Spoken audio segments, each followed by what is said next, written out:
इब्तिदा है रब जलील के बाबरकत नाम से जो दिलों के भेद खूब जानता है। सामाईन नाजरीन को मोहम्मद आमिर हजूर का सलाम कबूल हो। दोस्तान गिरामी कदर, अक्सर आपने चंद ख़ास मसालिक के उलमा कराम की तरफ से ये ज़ोरदार फतवे सुने होंगे कि जनाब मिलाद का लंगर खाना जायज़ नहीं है, जनाब 11वीं शरीफ की खीर खाना जायज़ नहीं है, जनाब मुहर्रम की इमाम आली मकाम के नाम पे जो सबील बनाई जाती है वो सबील पीना भी जायज़ नहीं है। ये आपने अक्सर सुना होगा और बड़े बड़े उलमा कराम इसको मज़े ले ले के बयान करते हैं। लेकिन आइए मैं आपको चंद हक़ाइक़ बताता हूँ। अखबारुल अहले हदीस अमृतसर से शाये हुई, उसके सफ़ा नंबर 13 के ऊपर लिखते हैं जनाब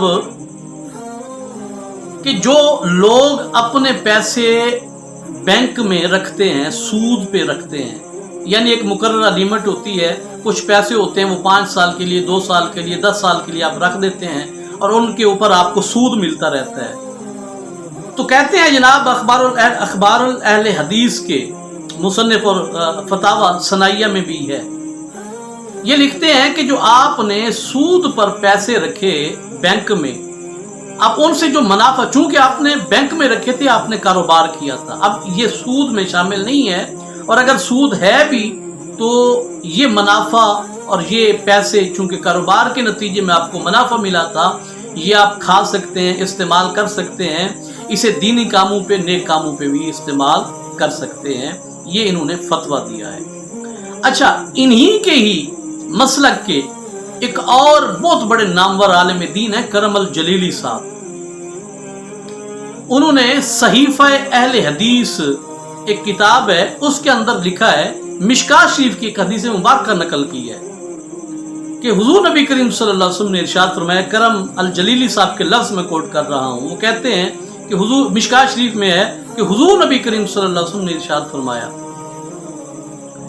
कि जिस आदमी ने सूद की चवन्नी हासिल की, खाई, सूद की चवन्नी इस्तेमाल, यानी उसने कुछ पैसे इन्वेस्ट किए जिससे उसे सूद की एक चवन्नी जो है वो मुनाफे में मिली, अब उसने उसे इस्तेमाल किया उस चवन्नी को, तो वो चवन्नी सूद की जो उसने इस्तेमाल की उसका गुनाह करम अल जलीली साहब मिशकात शरीफ की हदीस लेके आए, कहते हैं कि हुजूर ने फरमाया 36 मरतबा जिना करने के बराबर गुनाह है। 36 मरतबा सगी मां के साथ जिना करने के बराबर गुनाह है।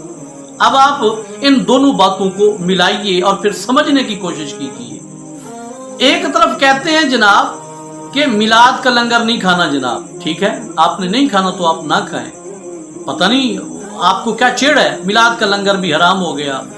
जनाब 10 मुहर्रम की शीरीनी और 10 मुहर्रम का जो वो होता है सबील होती है वो भी हराम हो गई। इसके साथ साथ जनाब और 11वीं शरीफ की खीर जो है वो भी हराम हो गई। ठीक है, माना वो तो हराम हो गए, पर आप भाई सूद को तो ना जायज़ करार दें, सूद को तो ना हलाल करार दें। यानी जब आपके अपने पेट की बारी आए, मुनाफा कमाने की, पैसे हासिल करने की बारी आए, तो आप सूद को अपने लिए जायज़ करार दे दें, और जब और अकीदत में मुस्तफ़ा करीम की मोहब्बत में लंगर मिलाद शरीफ का खाएं तो हराम है, इमाम आली मकाम की मोहब्बत में सबील पिएं तो हराम है, गौसे पाक की 11वीं खाएं तो हराम है। आप अगर सूद के पैसे खाएं तो वो हलाल और जायज़ है, बल्कि आपके खुद अपने मौलवी साहब ये मिशकात शरीफ की हदीस, मैंने उन्हीं के लफ्ज़ पढ़े हैं कि वो कह रहे हैं कि जो एक चवन्नी सूद खाएगा वो 36 मरतबा माँ के बराबर, माँ से जिना करने के बराबर जो है वो गुनाहगार होगा। तो ये मैंने राय मिलाद के लंगर के हवाले से और बाकी चीज़ों के हवाले से आपके सामने रख दी। अब मैं बार बार कहता हूँ कि लोग अब इसका दिफा करेंगे, नहीं जनाब उनका मकसद ये नहीं था, वो था। मैं कहता होता हूँ यार ठीक है, आप मसलक जिस पे भी रहें, लेकिन आप दीन को फॉलो करें, अहादीसे नबवी को फॉलो करें। आप मसलक की बुरी बातों को के दिफा में खड़े ना हो जाया करें, क्योंकि फिर ये जिद बन जाती है और जिद का मेरे ख्याल में दीन के साथ कोई ताल्लुक नहीं है। बहरहाल इस हवाले से आप अपनी क्या राय देते हैं ज़रूर आगाह कीजिएगा। अपना ढेर सारा ख्याल रखिएगा। नई वीडियो मिलेंगे, तब तक के लिए मुझे इजाज़त दीजिए। अस्सलामु अलैकुम वरहमतुल्लाहि वबरकातुहू।